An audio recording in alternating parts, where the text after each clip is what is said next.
just need one more person to hate me talk that talk.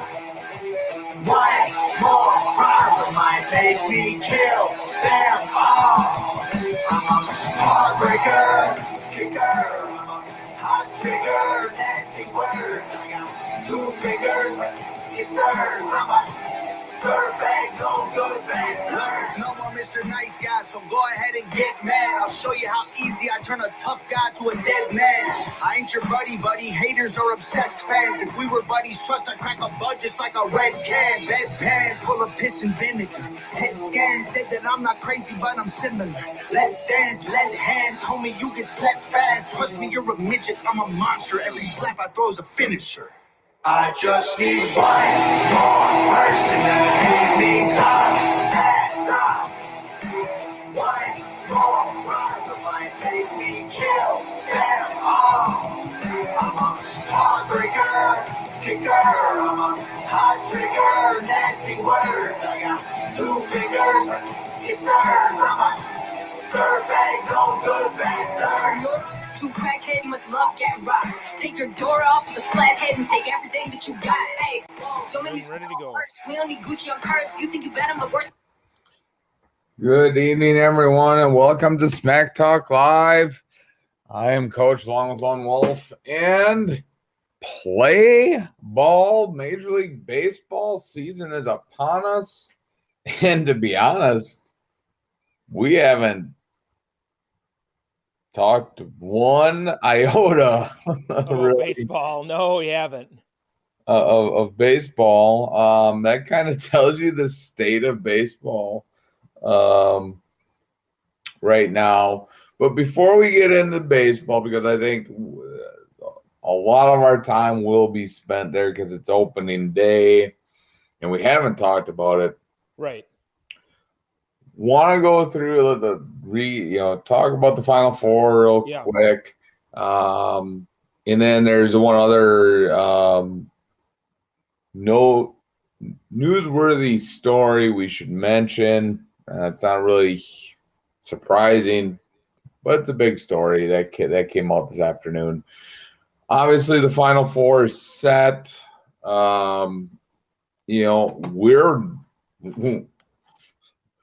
We did not fare well in our bracket. Not overall, but we took 2 of the 4 correct in our bracket. Yeah. Who doesn't have 2 of 4? I know. Yeah. I got to tell you, Coach, I filled out some brackets online by myself, and I had Houston in this particular bracket I filled out, and then I had Michigan. And I'm sitting there and I'm watching this Michigan UCLA game, and I'm like, just hit the shot. Just hit the shot. Michigan had so many tries at the end of that game, they just couldn't hit their shots. So I was not too happy. So, we went for the flyer with you, against Houston, and it did not work out for us. But it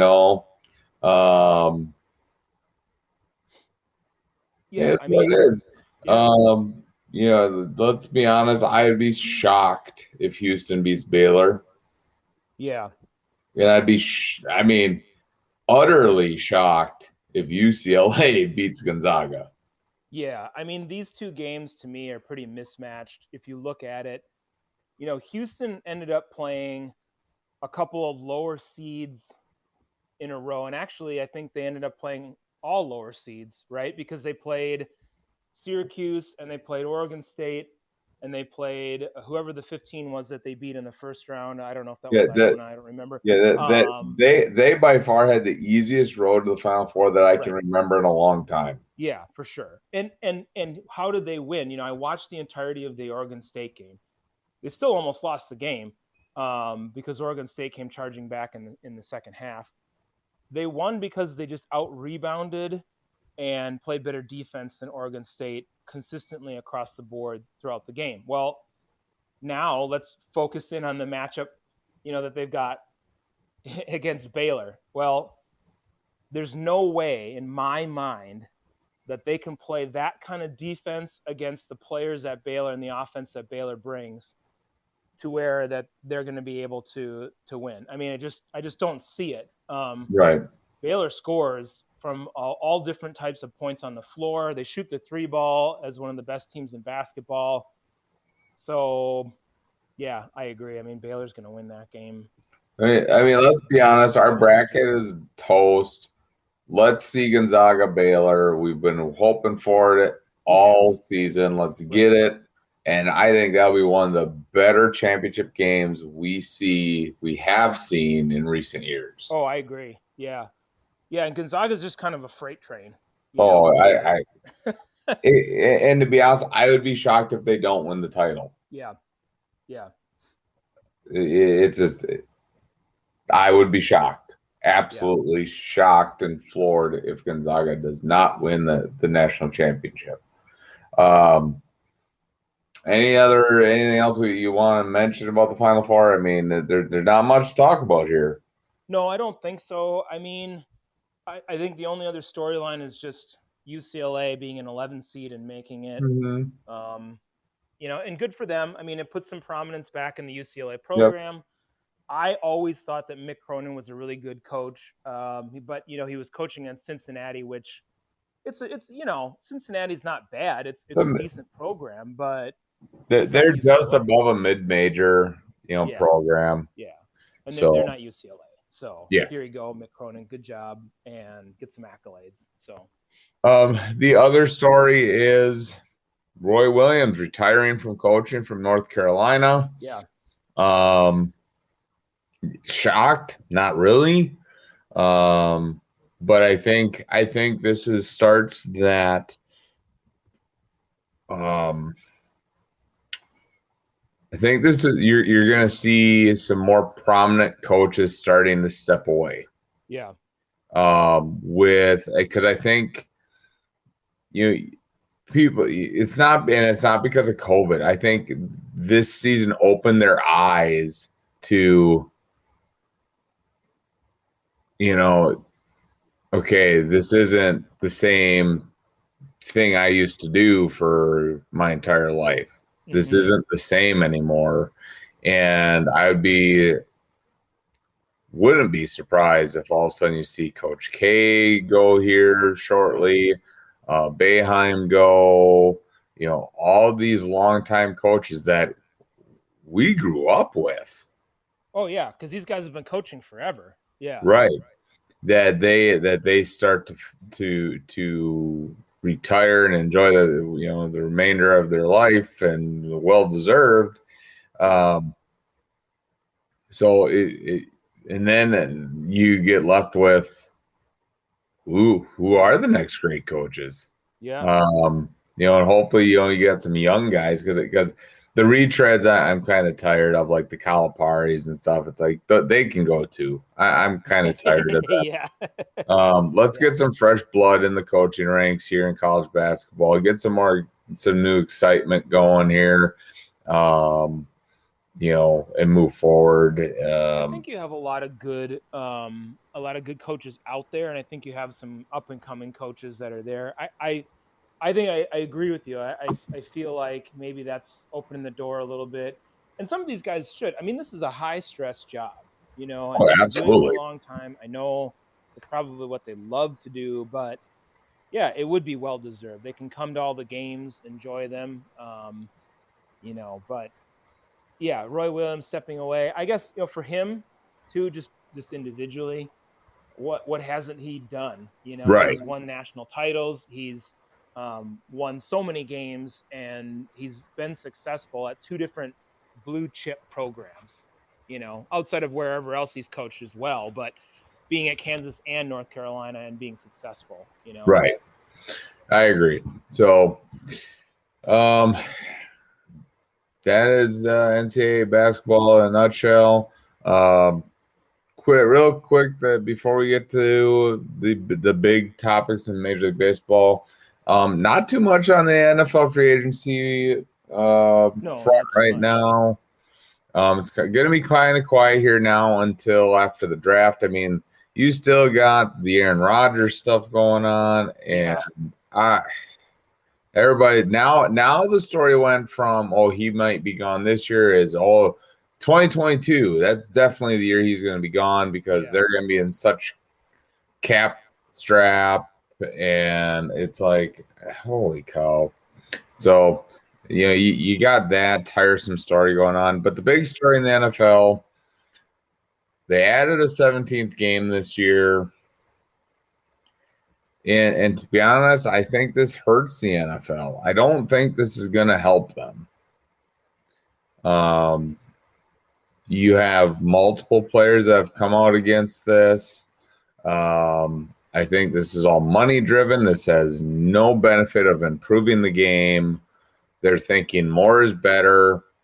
That's not necessarily always the case. What are your thoughts on the NFL now being a 17-game regular season schedule? Well, I absolutely agree that it's money driven. I don't think there's any question about that. Because, another game means more people out spending more money and more fantasy opportunity and more betting opportunities and all the above. I guess it changes the season to me. Now, people have complained for a long time about the preseason. Now it's only 3 games. I don't know. I don't know if I like having that additional game from an injury perspective. And I think that's maybe where some of the players are coming from, because you have that additional actual action that could lead to injury. I have mixed feelings about it, I guess, is kind of what I'm saying. Like, I like the fact that there's another game because I enjoy watching football, but I don't know if it's in everyone's best interest. And by everyone, I mean the players, the coaches, everything like that. And those are the people that matter because they're playing the games. So, Well, and I, like I said, I don't think this is a good idea for the NFL. To be honest, you're going to have that 17th game. You better hope that they're relevant, or you're going to have your star players on teams that cannot make the playoffs all of a sudden come up with hammies, come up with ankles. Yeah. You're going to have these playoff teams now that, especially since you only get that top seed as a bye. If say this coming season the Packers wrap up the number 1 seed with 3 games left for somehow, and you have these other teams that they're locked into their playoff position. People are going to rest guys now, and that's going to peeve fans off. Oh, yeah, for sure. Yeah. It already makes fans super mad when guys do that in the NBA, and they do that all the time. So, would you blame the Packers if all of a sudden they lock up their playoff position wherever they're at in week 15? They have 2 games left, but no matter what happens, they're locked in to wherever they're going to be. They can't move up, they can't move down. That no matter what they're doing those last 2 weeks, and all of a sudden you have Devontae Adams, Aaron Rodgers, and Aaron Jones sitting on the sidelines for 2 weeks. Yeah. Resting. Yeah, and you know what? And the NFL wanted to get rid of that because teams have been doing that a lot. This is going to make it worse. Right. This will make it worse. I agree. I think that's the issue you look at. And you could definitely have that. Yeah, so, I just, sometimes for me, the NFL, they look at it and they say, things are going so well, let's have more football. But, you can only push that when you have the golden goose for so long, right? I mean, you keep changing things, eventually it's going to topple. I don't know. People love football, I get it, but you also have to make sure that the players are in favor of some of these things, and it sounds like a lot of them are not. Yeah. Alan Kamara came out and said this was stupid. I mean, can't get much more blunt than that. Right. So. And that's one of your premier stars. Right. So, yeah. So, again, not too much in the NFL. It's, just really right now it's a lot of pro days, things like that, which we'll get into here in the next, as we get closer to the draft. And we'll talk about the draft, but I mean, to be honest, do you care about pro days? No, I don't. Yeah, I don't either. Because they're manufactured, especially when they're pro days at the university where that individual played. Right. It is all set up for them to look good. And I get it with COVID. That's all you can get right now.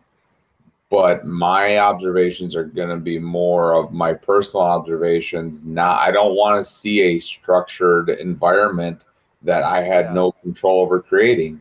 That's why, especially until you can bring guys in and have workouts at your own facility, I would stay away from quarterbacks because they all look great right now. Oh yeah, that's what I was saying. Like I was just, I was out the other day and I saw Justin Fields pro day, and it's like, yeah, he looks great in shorts throwing to a guy he's thrown to for a long time, and it's like, all right, and these pre-programmed routes, and with nobody pressuring him, and he looks amazing. Yeah, pitch and catch.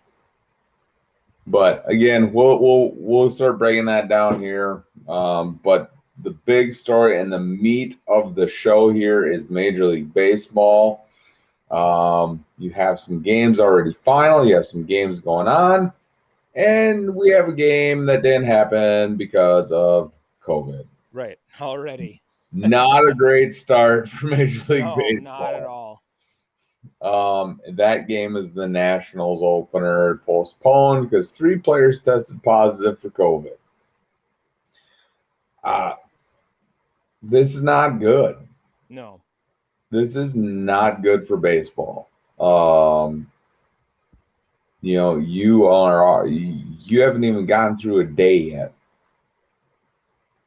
and you have a game postponed. Well, and I think that baseball is going to run into some more problems. As you know, we talked about this. Texas is just, open and wide up as many fans as they can possibly get in there. And if you want to be successful and do this, I think you need a league response. But that's something that baseball has had a problem with, is having a league-wide response and being on top of this. I still think we're going to get a season. I still think there's going to be interest, but baseball's got to be concerned more about something we've talked about. How many casual fans can you bring in? Not just the people who like baseball, but casual fans, and grow your sport as opposed to just kind of maintaining your sport. Well, right, exactly. It's like, what are you going to get for attendance at these games, even if you're limited? I just, again, like I said, we did not talk one iota about baseball, and to be honest, I didn't know it was opening day till somebody asked me about what I thought about the baseball season today. I didn't pay attention to that. And there really wasn't a lot of hype for it, I didn't think. I mean, normally there's a lot of hype for opening day. And part of this is COVID driven, obviously, with spring training and everything. People go down and see spring training wherever they happen to be, in Arizona or wherever. And a lot of that isn't happening as it would in other years. So, but still, yeah, this just did not feel the same at all. Right. It just, it all of a sudden just came out of nowhere, from what it seems like. And, and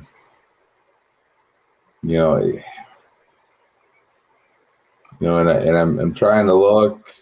It looks like, I'm kind of watching some highlights of, the Brewers at the Twins, this was the Twins at the Brewers, and at the Brewers, yeah. There are fans in the stands. Extra innings there, yeah. I'm not sure, because I know there's a capacity limit still in Wisconsin, right?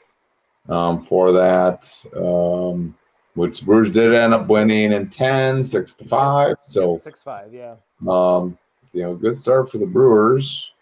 Yeah, and I think what we can do, is we did a breakdown of the teams last year and kind of went through what we thought in terms of, who was going to succeed and be good in their divisions. And I think we can kind of delve into that a little bit as we get into the season here.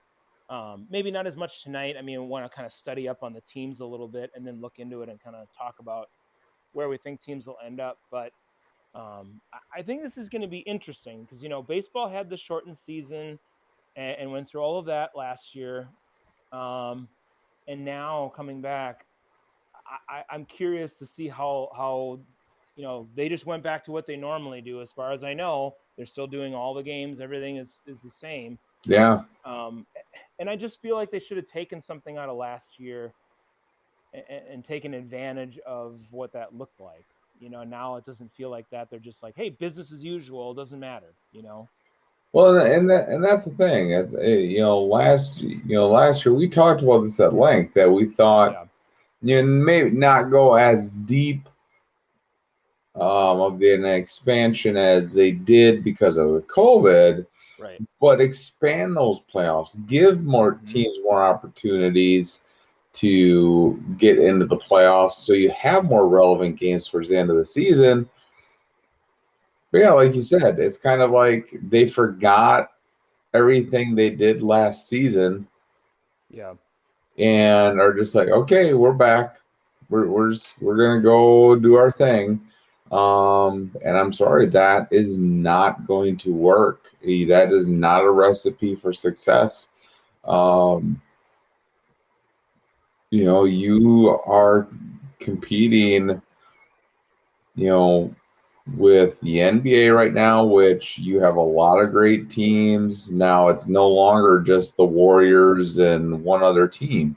You have about a half a dozen teams that are really, really good in the NBA. Yeah, you do. Yeah. And they're going to be relevant the entire season. Right.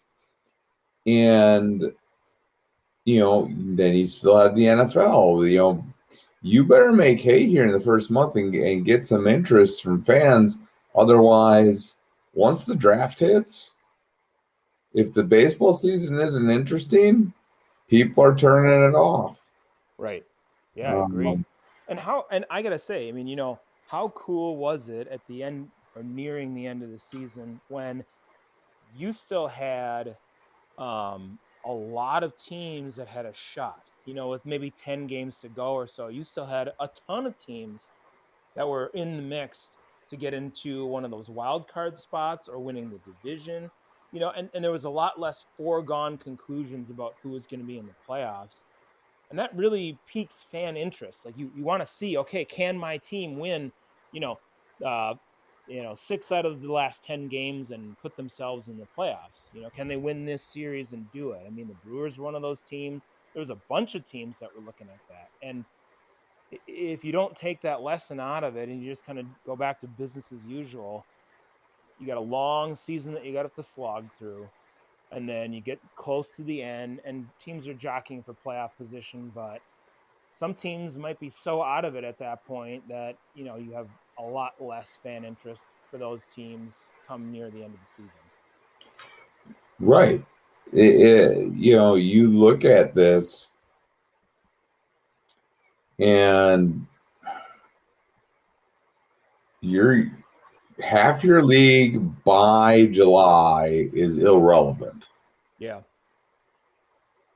And with everybody still kind of figuring out the amount of risk they want to expose themselves to with COVID, as the vaccinations increase and restrictions lessen.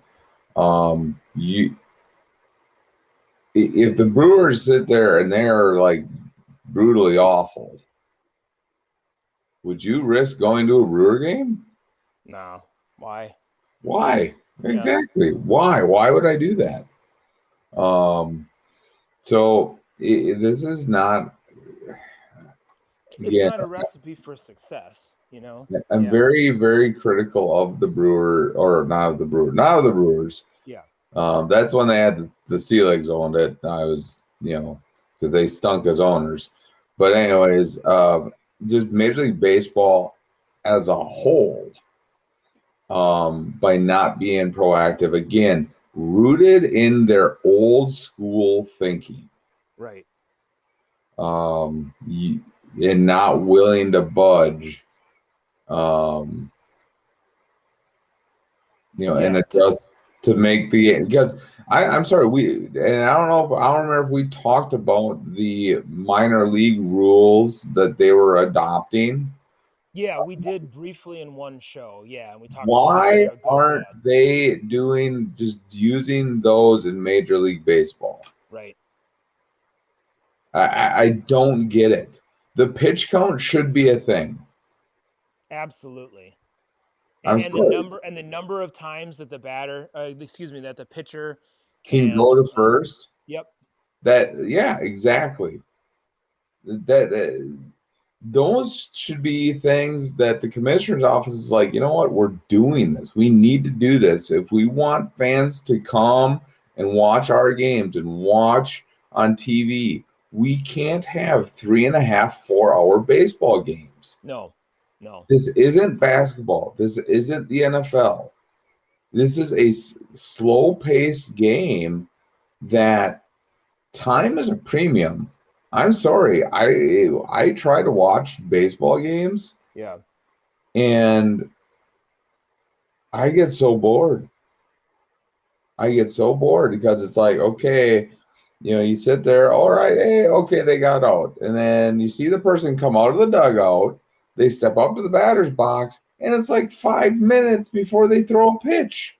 right. What is taking so long to throw a pitch? And not only that, but then like you said, I mean, the batter comes out, they're doing their thing, the pitcher's moving around in the mound, they're walking around, they're doing their thing, they're getting ready, they're getting warmed up, they get signals, um, and then they throw to first.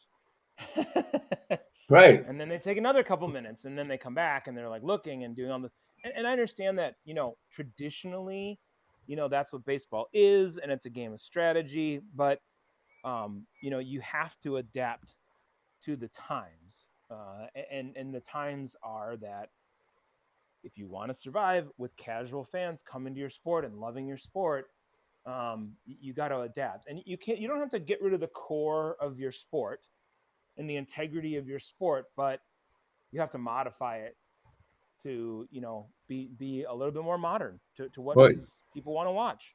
you have to make it enjoyable for people to watch. Yeah. And it taking so long between batters, again, I am a casual fan.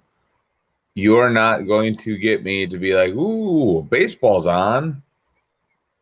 I mean, Right. I would rather, to be honest, if I had a choice between watching a Major League Baseball game or going to like ESPN.com and watching the National Championship Cornhole Tournament, I'll watch the National Championship Cornhole Tournament. Well, it is a national championship, But so it's more exciting. yeah. It's more exciting. I mean, how sad is that when cornhole, and for those of you that aren't from the Midwest, it's called bags, Yeah. bean bags, where you Yeah. stand across from each other and throw bags onto a board into a hole. Right. That's more exciting than watching a baseball game. Yeah. Yeah. Other than being there, but even being there, I mean, it's not bad. I mean, any fan experience, not bad. You get Oh, to right. tailgate, you But get to do a bunch of stuff. But but again, baseball has so many games that are during the week.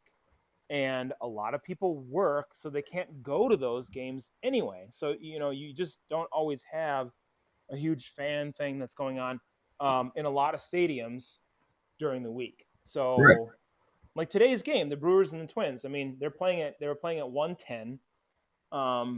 Yeah, why you're So playing 110 in the middle of the week? yeah, I and it's just a limited amount of fans. And I'm not talking about COVID. Okay, so take this is COVID out just of the regular. picture because normally, yeah, there won't be a lot of fans there. Anyway. So yeah, this is I really think this could be a make or break season for Major League Baseball. Mm-hmm. If they can't increase their Attendance, fan interest. attendance, Yeah. and you can't compare it to last year, obviously, but from No. 2019, they're in trouble. They're in trouble. Because I don't think they have what it takes to rebound if they have another poor attendance year. So, anyways, the other big story for Major League Baseball I want to touch on here, and I don't have a ton of stories tonight, but and this is where I hate doing this because we try to keep this stuff out of our show, but this is big news. And I think you know where I'm going with this. Yeah. The president and other groups are urging Major League Baseball to pull the All-Star game out of Georgia because of a state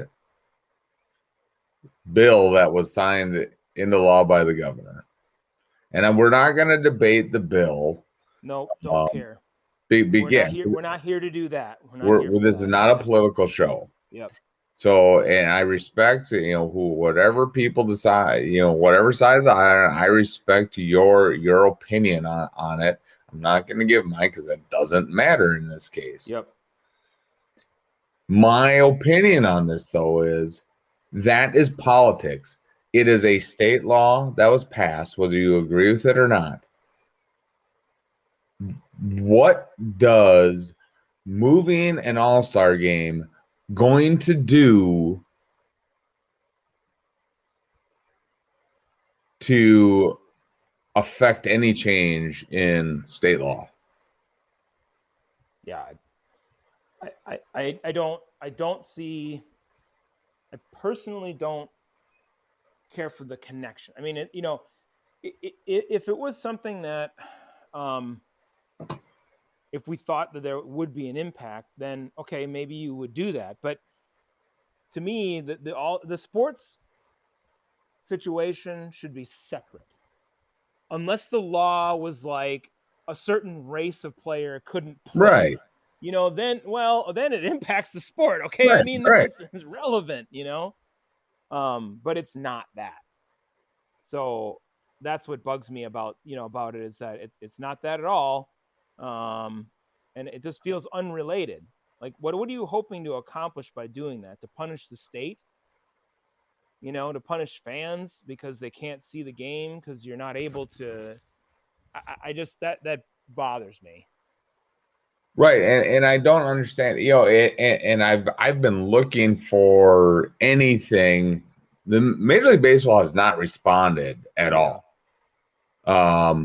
Despite I mean, what irks me here again is you have politicians trying to intercede in a sport.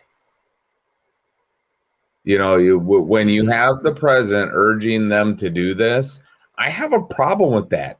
Your job is not to worry about what these leagues do or where they play their games. Your job is to run the country. Right. And it seems like we kind of have some issues going on right now. I mean, that's the thing. It's a voting law. And so I fail to see how it's relevant to the game. I mean, yes, you can tie any social issue that you want to the sports world. We've had that many times throughout this whole thing. I get it, but it really should be unrelated, And if the MLB themselves doesn't want to have it there because of some type of business decision that they make, that's a different story. But right. They shouldn't politicize it. Well, right. And here's the thing, like you said,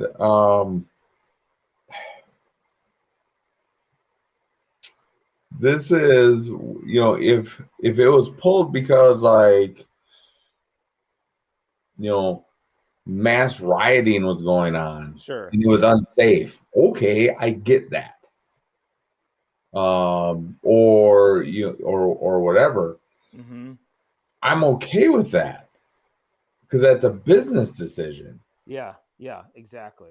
But again, like you said, the social justice aspect, And I think, and again, we already said Major League Baseball is on a slippery slope right here. Yeah. With already without the social justice stuff.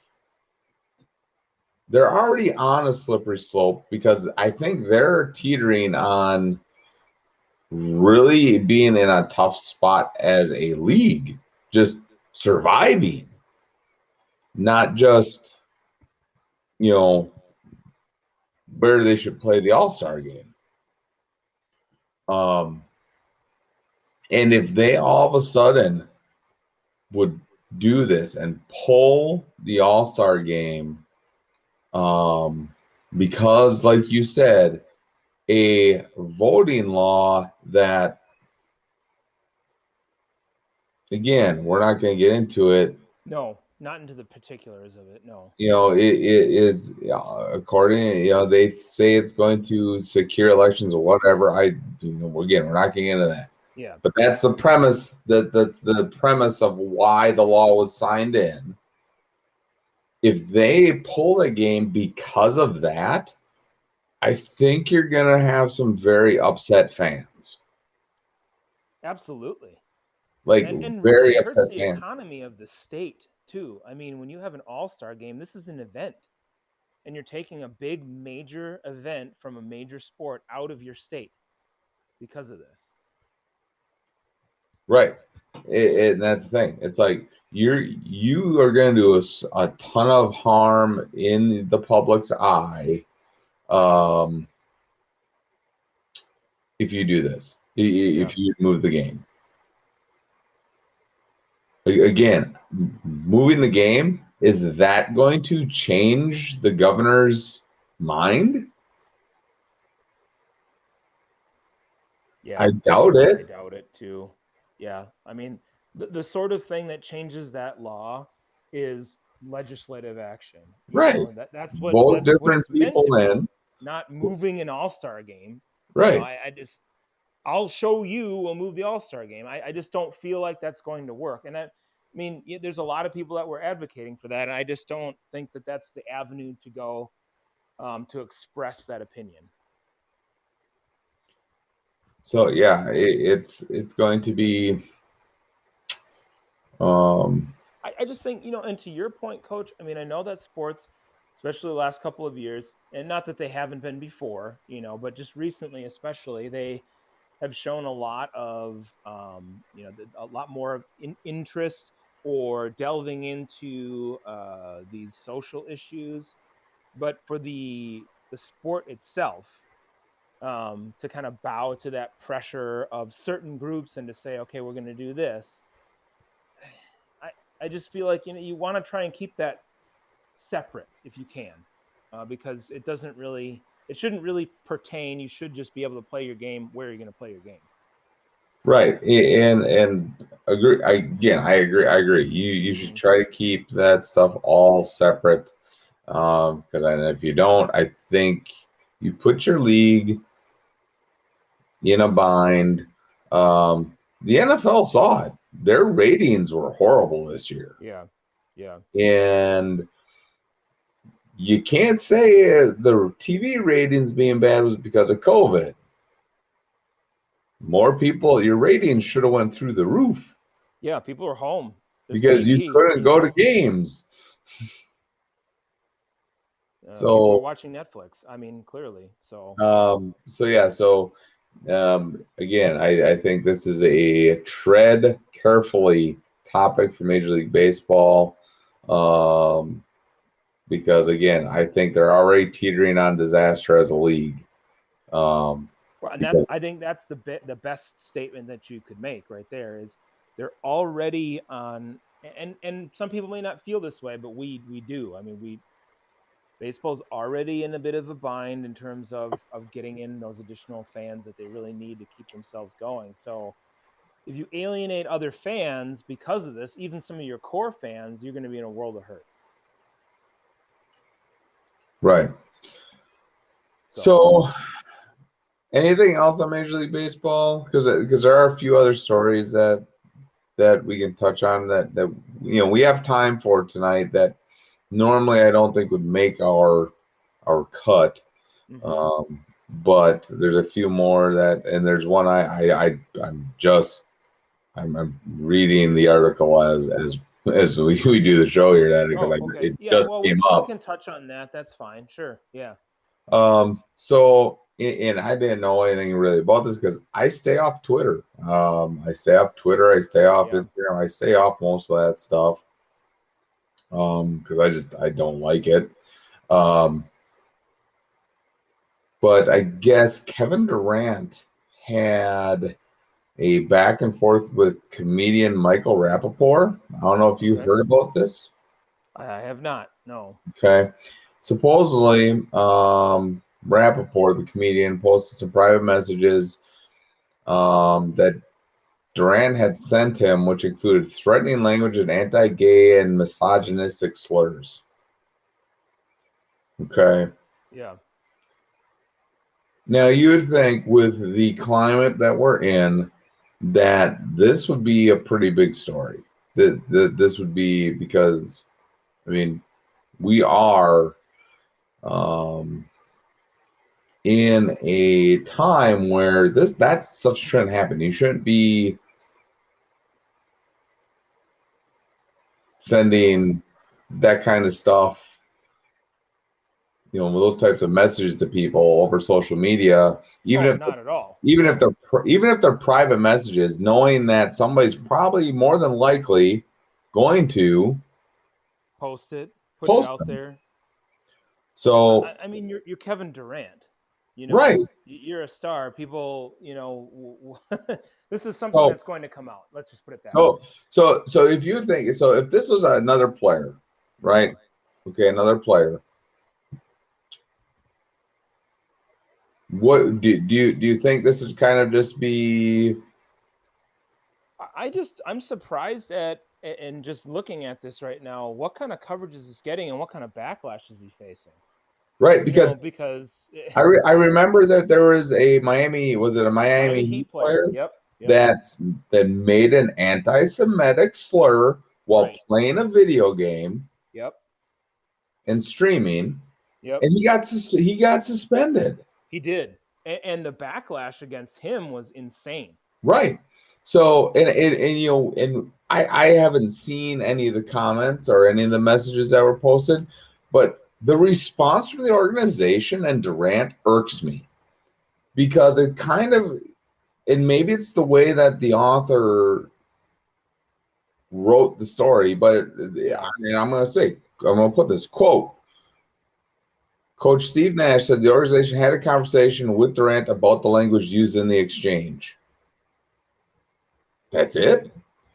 And then, quote, on Thursday, Durant said he was apologetic that fans and the public saw the profanity written back and forth. So he's not sorry for making the comments. He's sorry that the public and the fans had to see it. Yeah.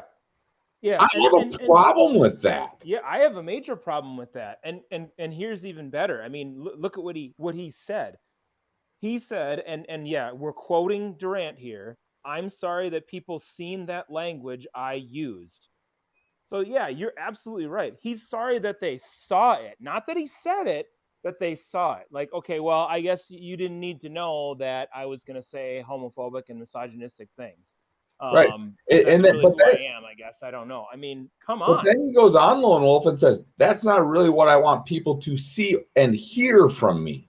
Right. That's not how, I don't care that, I don't want them to see that or hear that stuff from me. It's okay if I say it as long as nobody else sees it. Really? Well, and then it's almost casual because the article goes on to how he's talking about his rehab after that. Like, Right. big deal. Now I'm talking about rehab and I'm feeling good and blah blah blah blah. No big deal. And Right. the rest of the article, which is a majority of the article, is him talking about his rehab and the coach talking about his rehab. Yeah. I mean, I don't get this at all. I have a hard time with this. Yeah. Very, very hard time with this. I've lost all respect for this guy. Right. And I don't care if people bash me on wherever for this. I'm tired of it, and it's not going to happen. I can't believe it. I'm in the same boat as you. I mean, this is just unacceptable. And how can a guy like him get away with saying something like that and then having that? Now, we haven't read everything. There's probably other people out there that are making comments and that are making a bigger deal out of this. I don't know, but at least from what I've read so far, um, this really doesn't seem like it's getting the press that it should have and the backlash that he deserves. And is the NBA going to do anything about this? Are they going to suspend him? Well, and there is I found a screenshot of some of the messages. I'm trying to. I mean, this is a conduct issue, you know. I mean, Right, and I'm trying to figure out whose is who here, because I see what I you're saying. don't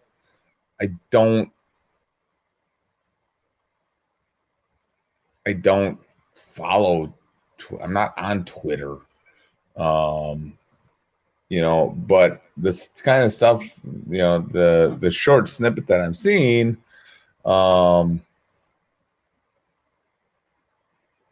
yeah, it's like why is this okay? Um,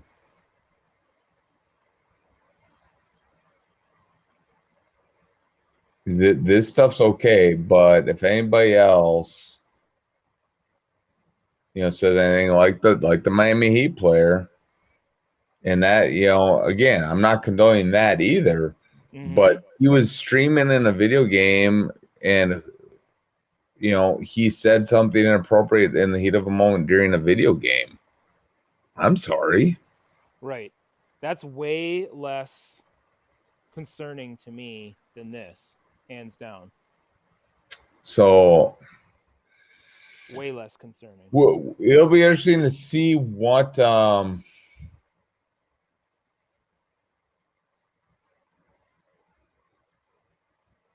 Yeah, I mean, I just I wonder what's going to come of this. And he, Durant says, we've gone back and forth way crazier than this.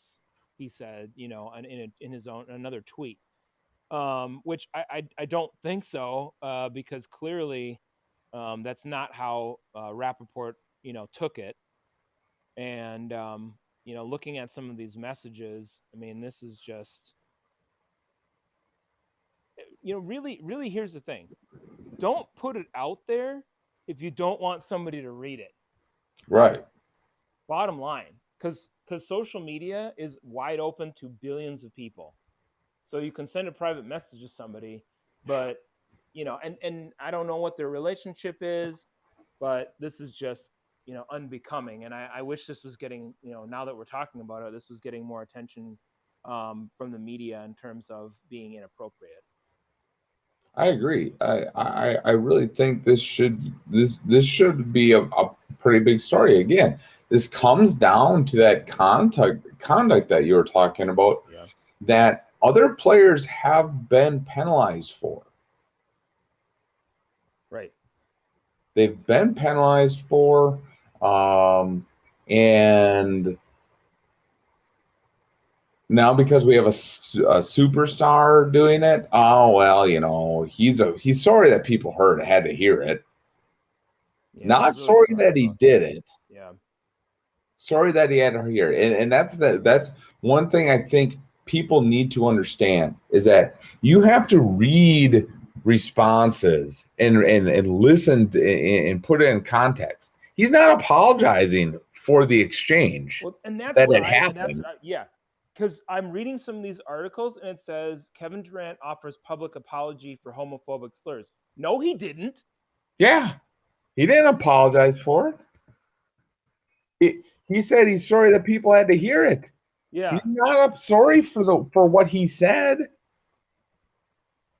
Don't sit there and um and say he apologized, Right. because he didn't. He did not apologize. No, not at all. Not at all. Yeah. So that's going to be interesting. I think we're going to hear more about this, and I don't think it's going to go away. I mean, from the standpoint that you're going to have a more intense fan reaction, or even some groups that'll have reactions to this, women's groups, or any other groups. They'll have some reactions to this type of attitude and this type of language from what he's talking about. And I agree. The last story, and it's kind of along the same line. And about a month or so ago, we had a very good, I thought, a very good conversation about the executive order about forcing schools to allow biological males that are identify as a female on girls' teams. We were both in agreement. We were against this. Right. There have been states that have passed bills banning that. Yep. And now you have a current star of the U.S. women's national team, Megan Rapinoe, or Rapinoe, however you say her name, coming out and saying that she wants those laws voided, and that biological boys should be able to play on women's teams because they're transgender. Mm-hmm. Yeah, I would love to see her play on a men's soccer team and see how things go. Yeah, and to be fair to her, she said that she's concerned about lack of funding, media coverage, and unequal pay. And so I agree with her. Well, All of right. those things are a I problem. agree with the lack of funding. Yeah. I mean, yeah, there's unequal pay, there's lack of funding, there's a lot of issues. But that's and she says, okay, so transgender kids or transgender people who are trying to play in these situations are not the problem. But I don't yeah, I guess I just disagree. I mean, those other things are a problem. I agree with that. Um, but she wasn't in favor of that. Obviously, she's completely on the opposite side of that. Yeah, and I don't understand it. I don't understand how this topic is so hard to understand that just because you are not even transitioning, you identify as a female, Yeah. doesn't mean you don't have a physical advantage over females. Right. And here's what I'll say, coach, about this. I think, people may look at it and they may say, well, this is just another step to get rights for people who are not having the same rights as others. In a way, yes, because you have people that were African American who are trying to be able to play sports and had to break through barriers. Gay people who are trying to break through barriers and have them be accepted as far as people not making slurs and things like that. Unless you're Kevin Durant, and then it's okay. Um, you know, but there's a lot of groups who have had to break through and kind of get through that barrier, and then sports offer them an avenue to do certain things. But to me, the reason that I feel this is different is for the reason that we just talked about. If you're a male athlete and you're gay, you're still a male athlete competing against other men. There's no advantage or disadvantage to that at all. But if you are a male athlete competing against women, well, then there's an advantage there that's created by that situation. So it requires thought before you just say, "Yep, that sounds good." Well, right. So if again, we're getting a little dicey here, but Yeah, again, we are. Yeah, these are things that are prominent in the world of sports right now. they And are. Yeah, whether we like it or not, people are bringing politics in the sport. yeah, And sport was that last Sebastian of hope. I don't know how many articles and things that I read and comments that I see that people, when, um, they're talking about,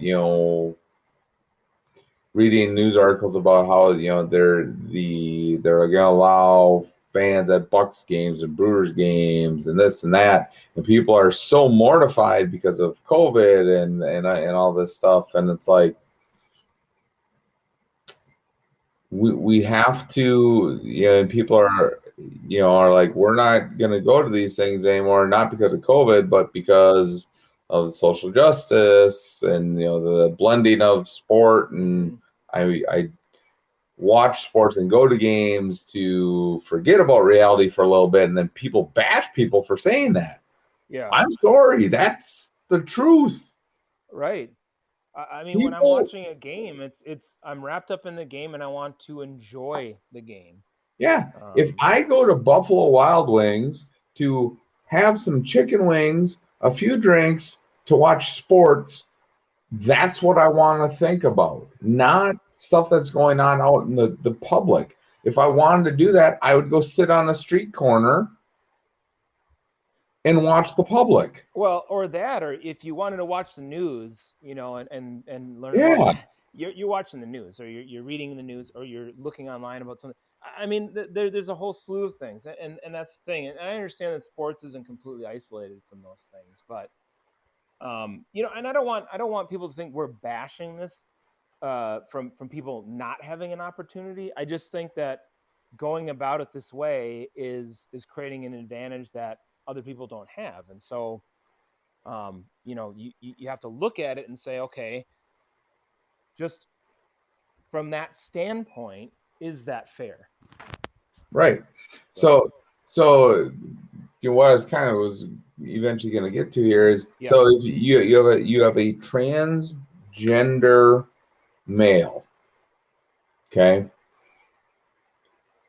but you have like you said, a gay male, Mm-hmm.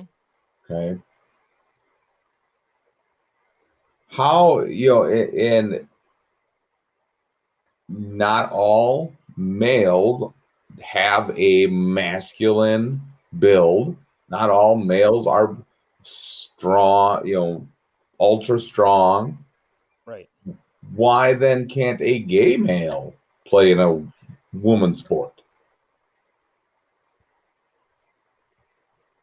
I If don't we're going know. to allow, I don't know. if we're going to allow a transgender male to play in a woman's sport, why can't a gay male then? Well, or even and to your point, even someone who identifies as Right. that. So if they haven't transitioned from one gender to the other, but if they identify as a female, I mean, then you're basically saying the same thing, because it's still biologically the person is male because they haven't transitioned yet. So I guess, yeah, that is the same thing. I mean, you're still biologically that way. So So again, I do applaud states for passing these laws to secure women's sports. Um, I just I think there needs to be guidelines and benchmarks a transitioning male to female needs to meet mm-hmm. before they're allowed to compete in female sports. Yeah. And I don't think that is, limiting their opportunities. It's like you need to be at a certain stage, because per the law, per how everybody's doing things right now, or wants them done, a newly transitioning male to female could basically just say, I am identifying as a female. And the next day they could be playing on a girls' sports team. Right. And that's not right. No. And the sad part is, as we talked about before, that some people are just taking advantage of the situation. Because maybe they aren't really that great of an athlete one way or the other, male or female, and they switch over because they think they have a better shot. So that's the real kind of disgusting part about it, I think, is those people doing something like that, because people are trying to take advantage of the situation. Right. Absolutely. So yeah. Just real quick, I'm just looking at the Major League Baseball scoreboard, so we can wrap up ending on sports. Yep. Even though this is good sports talk, it's good because it is. I mean, it's really about sports. Yeah, that's. And it's a topic that is continually gaining ground and is a hot topic, no matter when, as more and more states and groups get involved in the conversation on the laws and if there should be laws and things like that. It's going to impact girls sports at all levels. Right. And so I think that's kind of one of the things that gets lost in the shuffle. Coach, you coach high school sports. You've done it for a long time, and it impacts it at that level, which doesn't get a lot of media coverage or press. So that's the stuff that gets really affected by it, that isn't being talked about as much. Well, yeah, because like I can tell you right now, just from my experience, you can take a male student that is not an athlete, okay, that has not played sports, say they're a junior, and you can take a male junior that is not an athlete and a female junior that is an athlete, and do strength testing with them and speed testing with them. The male will still be faster and stronger, or just as fast and strong than the female. Right. And that female has trained their butt off to get to where they're at, and the male has not. Yeah. But now you're saying because he sees this, he could be like, oh, I'm going to identify as a female and go play this sport now because look I'm better than these top athletes. Right. Yeah. I mean that's basic. It's a rudimentary way of explaining it, but that is basically what is being said that can be done. And I don't think that's the intention of what they want. No, not at all. I don't think. Yeah. But I think the way they come out and publicly support it and go about it, that's how it sounds. Right. So again, I really think, again, this is where people insert mouth and enter foot instead of sitting back and be like, okay, let's have some dialogue and conversations about this stuff instead of just doing what we want to do. Again, we've lost this whole thing of mutual conversation and coming to solutions with other people of dissenting opinion. And that's kind of what it is. It feels like, you're either on one side of it or the other, and you don't have to be. Let's look for a solution that works. Right. Yeah. And I'm all for that, finding a working solution. But the way it is right now, there's no way it's a working solution. No. So, so just going through here the scoreboard real quick, and then you can make some comments if you want. And these are the late night games of the baseball opener. The White Sox in the fourth lead the Angels 1-0. The Astros and Athletics are tied at 0. The Giants lead the Mariners 3-0. Those are the games that are in play. Okay. The Blue Jays beat the Yankees. Tigers beat the Indians. The Brewers beat the Twins. The Pirates beat the Cubs. The Phillies beat the Braves. The Padres beat the Diamondbacks. And the Rockies beat the Dodgers. Cardinals beat the Reds. Rays beat the Marlins. And then the Royals beat the Rangers. Another game it looks like was postponed. That was the Orioles at the Red Sox. I'm not sure why that was postponed. Yeah. I'm not sure if that was weather. Because they do have a makeup date for that, which is tomorrow. So I'm assuming it's weather. Unlike the Mets at the Nationals, which is COVID, because there is no makeup date there yet. Because I'm assuming the game tomorrow is going to be postponed as well. So that is the opening day in a nutshell. And I don't know if you had a chance to kind of look at stuff while we're doing the show here, Lone Wolf, but if you have any comments or thoughts on the baseball season, because again, basketball and baseball are more your sports than mine, Lone Wolf.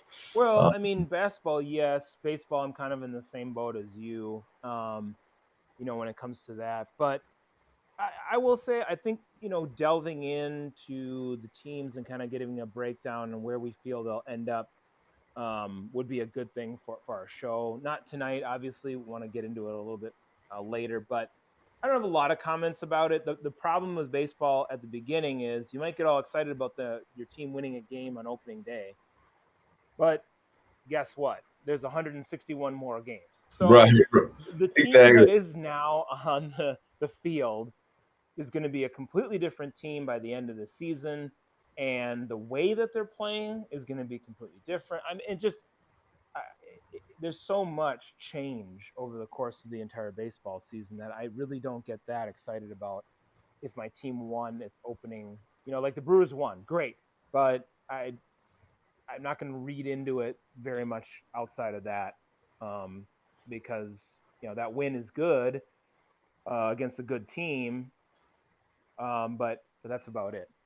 There's really not much more to say or do about that. And I'm not sure who this is. It's I'm looking at the 538 National League Preview Guide, and ELO, I'm assuming that's the author, has his ratings. And again, I'm just going to go over, the NL Central. He is picking the Brewers to win the division at 80 with 85 wins over the Cubs and Cardinals at 82, Reds at 81, and the Pirates at 64. It's kind of interesting. I know some people that are still that live in Milwaukee and are big Brewer fans. Mm-hmm. And I haven't heard like horrible things about the off season, but I haven't heard like a lot of a glowing report, like excitement either. But they didn't lose a ton of players from last year's team, and they're getting Lorenzo Caneback, who opted out last year, which is going to be a big boost offensively for them. To me, the division is up for grabs, and so they predict the Brewers will win. But there's any of those teams that could really win the division, honestly. Yeah, and I think it comes down to, we talk more about Wisconsin sports because we're from Wisconsin. Right. Shocking. But the Brewers need to figure out their pitching. Yeah. If they can get decent pitching, I think they can win that division. If not, then they're in trouble. But real quick, I want to get your thoughts on the moves that the Bucks have made here to to finish up the show, we'll talk NBA as we are now. I mean, believe it or not, it's going to come fast. It really is. Yeah, playoffs the are going NBA to is come starting to get fast. really interesting here. Yeah. You know, you have the Nets and the Bucks have made some moves. Obviously, the Nets made some bigger moves by getting Aldridge. But at the that same time, was a very interesting move. I agree 100%. I don't know how much that's necessarily going to help them. It adds another ego to that roster. Well, there is that. Yeah. You know, There is again, that. you look at that roster, and they don't really have a sterling reputation of being like team players. Right. You know, you got Aldridge, you have Griffin, you have Harden, you have Irving, and you have Durant. Right. Who we discovered the character of Kevin Durant now. Yeah, So, exactly. yeah. So, yeah, that it's going to be interesting to see how can they put that all together. I mean, some people are basically touting them as champions. Yeah. Well, and coach, we already know It's the best big three ever. Big three ever. So that Beavis comment will continue to come back. That is still. I mean, they better win the championship in dominant fashion. Otherwise, you're eating those words. Yeah, you're eating those words. Yeah. But focusing more on the Bucks. Yeah. They did just beat the Lakers, even though it's kind of a depleted roster right now. But they've added a couple of guys, and I think it really helps them out. They added, let's see here, PJ Tucker. Yep. Jeff Teague. Right. And then and he is not signed yet, but the rumor mill is they're going to be getting Rivers, also, which he's not a superstar player, but he is a decent player that's going to add some depth to this roster. Mm-hmm. And I think that's where the Bucks have the advantage when you face the Nets. Yes, you look at that starting five for the Nets and you're like, how can anybody beat them? Well, guess what? You need more than five. Durant's out right now. I'm telling you right now, Blake Griffin's going to have an injury. Kyrie Irving's going to get injured. Pretty much a guarantee. All those guys are going to get dinged up here at some point. And you might have two or three of them out at a time. Now what do you do? You know, I like the additions that the Bucks have made because it gives them some depth. You know, if you're talking about one game, maybe you give the advantage to the Nets, maybe you don't. But you're talking about a series. Right. So it's a 7-game series. I give the Bucks the edge. I do. I mean, and maybe we're biased, but I don't think so. I think it's like you said, it's an ego thing for a lot of these guys. They have to play well as a team. Yeah, they're playing fine, but when it comes to the postseason, that's a different animal. And I think the Bucks have really made some moves to address their postseason needs as opposed to their regular season needs. I think this helps. A guy like Teague is a good role player, a good point, a good guard that you can put in there and give them some depth. You know. Well, right, and that's the thing. I really think their depth is going to be the difference here. They are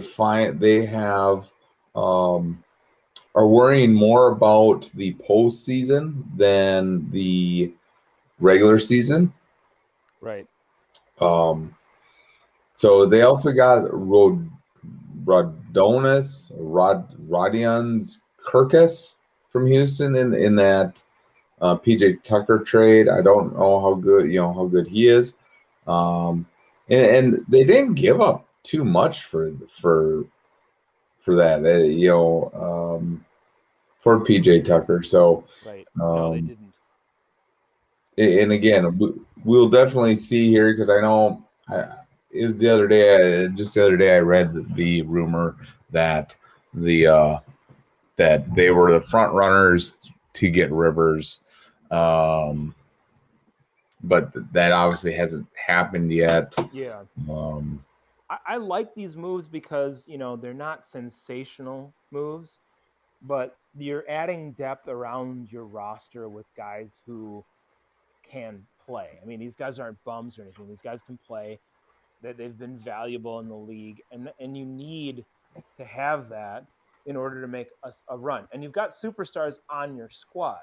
Okay, so you need that too, but you also need this depth. I mean, yeah, you got the big three with the Nets, but here's the thing: one of them gets injured. Well, now it's a big two, not a big three anymore. Right. I mean, really, and so Durant this is not unusual for Durant to have this type of injury. He's had it before. He's had other injuries before where have kept him out for periods of time. So it's certainly possible that'd be the case. Well, now you're down to two. Well, and I'm saying this. Durant's getting older. He's still coming off an Achilles injury. This hamstring can linger. This hamstring will linger. Yeah. And if you think he's gonna come back full go here, I'm telling you what, that's gonna rear its head in the playoffs yet again down the road. Because once you hurt a hamstring, you don't have enough sufficient time to rest in the NBA. Right. Even if you sit out games, unless you sit out like 3-4 weeks, that muscle is not properly healed. So I really think injuries are going to play a factor for the Nets moving forward. But now you go look at if you just look at the Western Conference, the Lakers are down to 4th. Yeah, they're down to 4th place. I saw that. I'm like, and you wow. have the Utah Jazz again streaking. We have won 7 in a row. The Suns have won 4 in a row. Yeah. The West, the Clippers. Yeah, and then you got the Clippers. The West right now is looking pretty strong. I mean, you even go down to San Antonio, who's 24 come 21. back and bounce back to a 24-21 record quietly, I would say. And they would be in 4th place in the East with their record. Yeah, I mean, you have the Celtics sitting right now at the 8th seed at 23-25,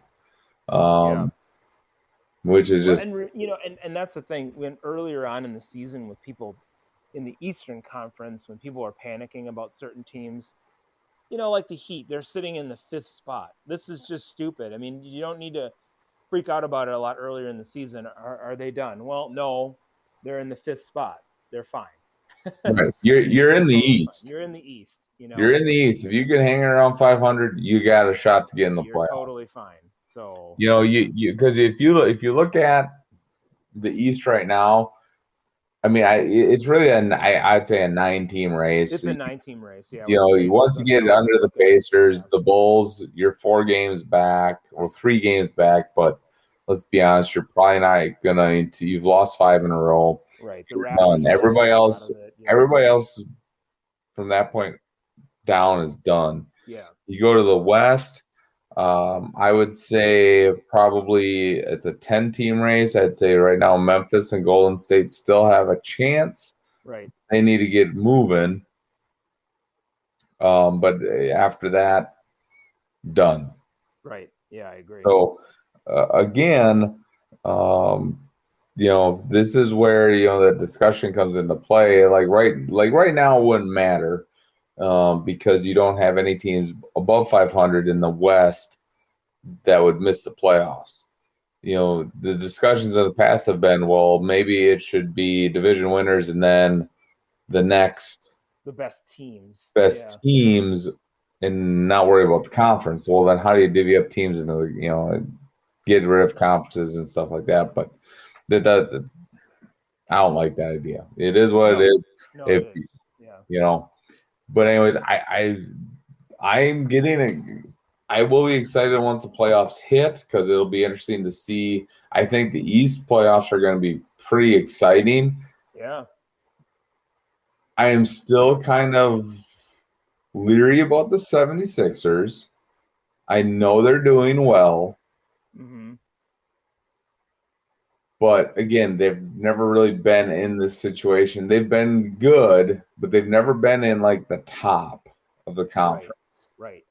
Yeah, and all signs point to the big three teams in the East finishing in that situation at the end of the year. Whatever the seeding may be, I don't know. But Bucks Right. 1, Bucks 2, Bucks 3, Nets, 76ers. It doesn't really matter, but all signs point to those three teams being on the top. Yeah, I mean, it's a 6-game difference between 3 and 4.